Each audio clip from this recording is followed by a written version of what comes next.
Good morning dear students. आप सबको पहले तो दीपावली की हार्दिक शुभकामनाएं। आज आप लोगों का मैं बीएससी पार्ट फर्स्ट का डेवलपमेंटल बायोलॉजी का एक नया टॉपिक स्टार्ट कर रहा हूं, फर्टिलाइजेशन। कि फर्टिलाइजेशन क्या है। देखिए, फर्टिलाइजेशन की बात करें तो सबसे पहले न्यूपोर्ट ने फ्रोग के अंदर फर्टिलाइजेशन के बारे में बताया। उसके बाद में हर्टविग ने फर्टिलाइजेशन को क्या किया, परिभाषित किया। तो एक्चुअल में फ्रोग के अंदर न्यूपोर्ट ने स्पर्म की एंट्री को बताया कि ओवम में किस प्रकार से स्पर्म अंदर एंटर करता है। क्योंकि स्पर्म का ओवम के अंदर एंटर करना हालांकि ये फर्टिलाइजेशन नहीं है, लेकिन एक साइन था कि भाई फर्टिलाइजेशन के लिए किस चीज की आवश्यकता है कि एक स्पर्म होना चाहिए और एक क्या होना चाहिए, ओवम। फिर उसके बाद में कि फर्टिलाइजेशन क्या है, इस फर्टिलाइजेशन को परिभाषित जो है, इस फर्टिलाइजेशन को परिभाषित किसने किया, हर्टविग ने किया। हर्टविग ने क्या किया, हर्टविग ने बताया कि भाई जैसे अगर हम लोग सामान्य रूप से बात करें कि जैसे एक मेल है और एक फीमेल है। मेल के अंदर हम लोग सब जानते हैं कि प्राइमरी सेक्स ऑर्गन क्या होते हैं, टेस्टिस होते हैं। और फीमेल के अंदर क्या होती है साहब, ओवरी होती है। हम लोगों ने पढ़ा था टेस्टिस के अंदर स्पर्मेटोजेनेसिस की क्रिया होती है। कौन सी क्रिया होती है, स्पर्मेटोजेनेसिस की क्रिया होती है। और स्पर्मेटोजेनेसिस की क्रिया के द्वारा स्पर्म या मेल गैमेट बनता है। इसी तरह से ओवरी के अंदर oogenesis की क्रिया होती है और oogenesis की क्रिया के द्वारा यहां पर ओवम का निर्माण होता है। स्पर्म भी हैप्लॉइड होता है, ओवम भी हैप्लॉइड होता है। जब स्पर्मेटोजेनेसिस और oogenesis होते हैं उस समय हमेशा कौन सा डिवीजन होता है, अर्धसूत्री विभाजन या मियोसिस होता है। तो टेस्टिस के अंदर स्पर्म का फॉर्मेशन होगा, ओवरी के अंदर ओवम का फॉर्मेशन होगा। अब यहां पर क्या होगा, हम लोग ऑलरेडी पढ़ चुके हैं कि स्पर्म मेल गैमेट है, ओवम फीमेल गैमेट है। अब यहां पर मेल और फीमेल गैमेट का फ्यूजन होगा, यानी कि मेल और फीमेल गैमेट का क्या होगा, फ्यूजन होगा। तो मेल गैमेट और फीमेल गैमेट का जो फ्यूजन है, उस फ्यूजन को हम लोग क्या कहते हैं, फर्टिलाइजेशन कहते हैं। तो एक्चुअली में नर और मादा युग्मकों का संलयन है। अब संलयन क्या गैमेट्स का होता है, नहीं। संलयन किसका होगा, यहां पर हम लोग बताएंगे स्पर्म के अंदर प्रोन्यूक्लियस है। एक्चुअली में स्पर्म का जो न्यूक्लियस है वो किस में कन्वर्ट हो जाता है, प्रोन्यूक्लियस में। इसी तरह से ओवम के अंदर जो न्यूक्लियस है वो किस में कन्वर्ट हो जाता है, प्रोन्यूक्लियस में। तो स्पर्म का प्रोन्यूक्लियस, ओवम का प्रोन्यूक्लियस आपस में फ्यूज होते हैं। तो fusion of pronuclei of sperm and ovum to form a unicellular structure called as zygote. यानी कि स्पर्म और ओवम के प्रोन्यूक्लियाई का यहां पर क्या होता है, फ्यूजन होता है। इस फ्यूजन के परिणाम स्वरूप यहां पर एक डिप्लॉइड यूनिसेल्युलर स्ट्रक्चर का निर्माण होता है, जिसको हम लोग क्या कहते हैं, जाइगोट कहते हैं। तो सिंपल सी परिभाषा हम लोग इसमें फर्टिलाइजेशन की बता सकते हैं कि नर एवं मादा युग्मकों के प्राकेंद्रकों का संलयन, जिसके परिणाम स्वरूप यहां पर एक द्विगुणित एक कोशिकीय संरचना जाइगोट या युग्मनज का निर्माण होता है। इस घटना को हम फर्टिलाइजेशन कहते हैं। इसी को हम सिनगैमी कहते हैं, इसी को हम एम्फीमिक्सिस भी कहते हैं। तो इस तरह से हम लोग कई टर्म यहां पर फर्टिलाइजेशन के रेफरेंस में बता सकते हैं।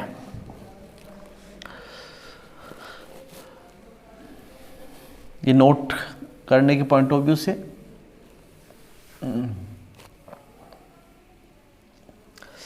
अब यहां पर मेल और फीमेल प्रोन्यूक्लियाई का फ्यूजन हो गया, फर्टिलाइजेशन हो गया, जिसको हमने एम्फीमिक्सिस भी कह दिया, सिनगेमी भी कह दिया।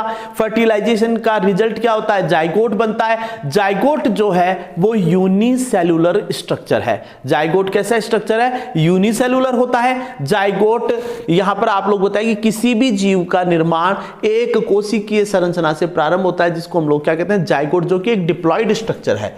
अब हम बात करते हैं कि फर्टिलाइजेशन के के लिए किन किन चीजों की आवश्यकता होती है, कि भाई फर्टिलाइजेशन के लिए क्या रिक्वायरमेंट है।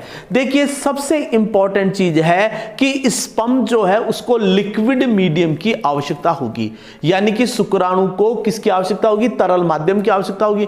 क्योंकि स्पर्म साइज में छोटा होता है इसलिए स्पर्म का प्रोडक्शन ज्यादा अमाउंट में किया जाता है, लार्ज अमाउंट के अंदर, यानी अधिक संख्या में शुक्राणुओं का उत्पादन किया जाता है। स्पर्म के मैच्योरेशन और डिफरेंशिएशन के लिए कैल्शियम आयन आवश्यक होता है। स्पर्म की मोटिलिटी और फर्टिलिटी के लिए भी कैल्शियम आयन आवश्यक होता है। ओवम साइज में बड़ा होता है इसलिए ओवम संख्या में कम उत्पादित होता है। ओवम का आकार बड़ा क्यों होता है, क्योंकि ओवम के अंदर भविष्य में जो एम्ब्रियो डेवलप होगा उसके लिए फूड का स्टोरेज किया जाता है, क्योंकि उसी ओवम के अंदर एम्ब्रियो का डेवलपमेंट होगा। उसी ओवम के अंदर हम लोग बताएंगे साहब आपका जाइगोट बना, क्लीवेज वगैरह, ये सारा प्रोसेस वहीं पर चलने वाला है, इसलिए हम लोग यहां पर बताएंगे ओवम का साइज कैसा होगा, बड़ा होगा। देखिए कुछ एनिमल्स के जो ओवम है उनमें रिजर्व फूड के रूप में योक है, लेकिन जैसे जैसे एनिमल एडवांस होते चले गए, जो आपके हायर वर्टिब्रेट्स हैं, अगर हम लोग उनकी बात करें, हायर वर्टिब्रेट्स के अंदर भी हम यूथेरियंस यानी मैमल्स की बात करें तो मैमल्स के अंदर यहां पर प्लेसेंटा डेवलप हो जाता है। फिर हम लोग यहां पर बात करते हैं कि फर्टिलाइजेशन जो है वो दो प्रकार का होता है। फर्टिलाइजेशन कितने प्रकार का होता है, दो प्रकार का। एक तो आप लोग बताएंगे एक्सटर्नल फर्टिलाइजेशन, एक आप लोग बताएंगे इंटरनल फर्टिलाइजेशन। देखिए एक्सटर्नल फर्टिलाइजेशन है जब फर्टिलाइजेशन की क्रिया मादा शरीर से बाहर हो, यानी कि निषेचन जो है वो मादा शरीर के अंदर नहीं होता, फीमेल की बॉडी से बाहर होता है, यानी कि फर्टिलाइजेशन की site outside from the female body, so called as external fertilization. तो अब एक्सटर्नल फर्टिलाइजेशन कहां पर संभावित हो सकता है, अब स्थल पर कोई जंतु है वहां पर तो एक्सटर्नल फर्टिलाइजेशन नहीं हो सकता। एक्सटर्नल फर्टिलाइजेशन के लिए आवश्यकता किसकी होती है, जल की। अब जल दो प्रकार का हो सकता है, आपका वाटर, आपका फ्रेश वाटर भी हो सकता है और आपका मैराइन वाटर भी हो सकता है। तो मैं फ्रेश वाटर की बात करूं, समुद्र के अलावा जल के जितने भी स्रोत हैं वो सारे के सारे फ्रेश वाटर के अंदर काउंट होंगे। फिर आप लोग यहां पर बताएंगे कि जैसे फॉर एग्जांपल के लिए जैसे फ्रेश वाटर में जैसे हाइड्रा, जैसे पेट्रोमाइजोन भी करता है, इसी तरह से सियरचिन की बात करें तो उसके लिए क्या नाम है, मैराइन वाटर की आवश्यकता पड़ती है कि मैराइन वाटर के अंदर फर्टिलाइजेशन। इंटरनल फर्टिलाइजेशन की बात करें, इस प्रकार का निषेचन मादा शरीर के भीतर होता है। अब मादा शरीर के भीतर कहां पर होगा, या तो फैलोपियन ट्यूब में होगा या कहां पर होगा, यूट्रस के अंदर होगा। जैसे एग्जाम्पल के लिए हम लोग बता सकते हैं इंसेक्ट हैं, रेप्टाइल्स हैं, आपके क्या नाम है एवीज हैं, मैमल्स हैं, इनमें सामान्यतः इंटरनल फर्टिलाइजेशन देखने को मिलता है। देखिए अब हम लोग बात करने जा रहे हैं मैकेनिज्म ऑफ फर्टिलाइजेशन, कि भाई फर्टिलाइजेशन की मैकेनिज्म क्या है। देखिए इस मैकेनिज्म को समझने के लिए हमें यहां पर जरूरत है कि भाई इस मैकेनिज्म को हम 5 पार्ट में डिवाइड करके पढ़ते हैं, 5 स्टेप्स में। पहली स्टेप्स है शुक्राणु का अंडाणु तक पहुंचना। देखिए मेरी एक एक बात पर गौर करते चलना, आपको स्टेप्स दिमाग में, जब हम फर्टिलाइजेशन की मैकेनिज्म पढ़ते हैं, ये टॉपिक परीक्षा की दृष्टि से बहुत इंपॉर्टेंट है। एग्जाम के अंदर इस साल ये परीक्षा में सवाल पूछा जाएगा, इसलिए आप इस सवाल को बहुत ढंग से पढ़ें आप लोग, बहुत इंपॉर्टेंट टॉपिक है। पहला काम है अप्रोच ऑफ स्पर्मेटोजोआ और स्पर्म टू ओवम, यानी कि शुक्राणु का अंडाणु तक पहुंचना। दूसरा है शुक्राणु अंडाणु को देखकर एक कैपेसिटी लेता है, यानी एक योग्यता हासिल करता है, एक एबिलिटी हासिल करता है जिससे वो ओवम को क्या कर सके, फर्टिलाइज्ड कर सके। तो ओवम को फर्टिलाइज्ड करने की जो कैपेसिटी है उस कैपेसिटी को हम लोग क्या कहते हैं, कैपिसिटेशन।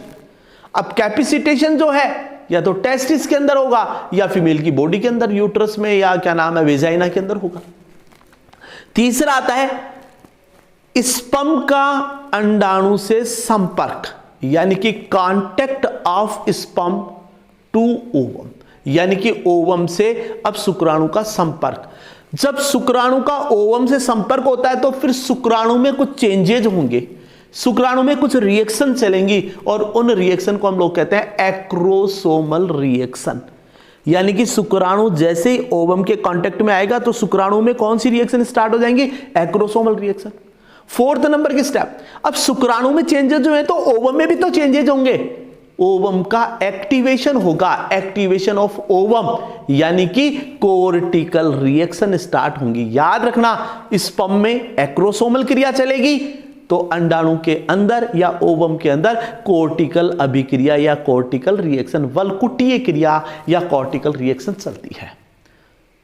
क्लियर। और फिफ्थ नंबर पर क्या होगा, स्पर्म का प्रोन्यूक्लियस ओवम के प्रोन्यूक्लियस से फ्यूज होगा, एम्फीमिक्सिस होगा और क्या बनेगा, जाइगोट बनेगा। तो मित्रों दोबारा ध्यान दीजिए, स्टेप्स कितनी है, 5।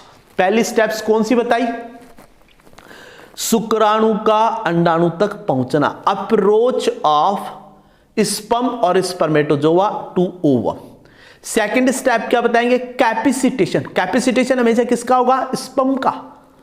थर्ड स्टेप में बताएंगे कि स्पर्म कांटेक्ट टू ओवम, यानी कि स्पर्म का ओवम से कांटेक्ट होगा, इट मींस एक्रोसोमल रिएक्शन। और फोर्थ स्टेप बताएंगे एक्टिवेशन ऑफ ओवम, और इसी को आप लोग कह सकते हैं कोर्टिकल रिएक्शन। और फिफ्थ स्टेप आप लोग यहां पर बताएंगे fusion of male and female pronuclei and to form zygote called as amphimixis. तो मित्रों आज मैंने आप लोगों को बताया कि फर्टिलाइजेशन क्या है, फर्टिलाइजेशंस के लिए किन की रिक्वायरमेंट्स होती है, फर्टिलाइजेशंस के टाइप्स बताए और मैंने मैकेनिज्म की 5 स्टेप्स बताई। अगले लेक्चर में मैं आप लोगों को इसकी मैकेनिज्म एक्सप्लेन करूंगा। Thank you guys.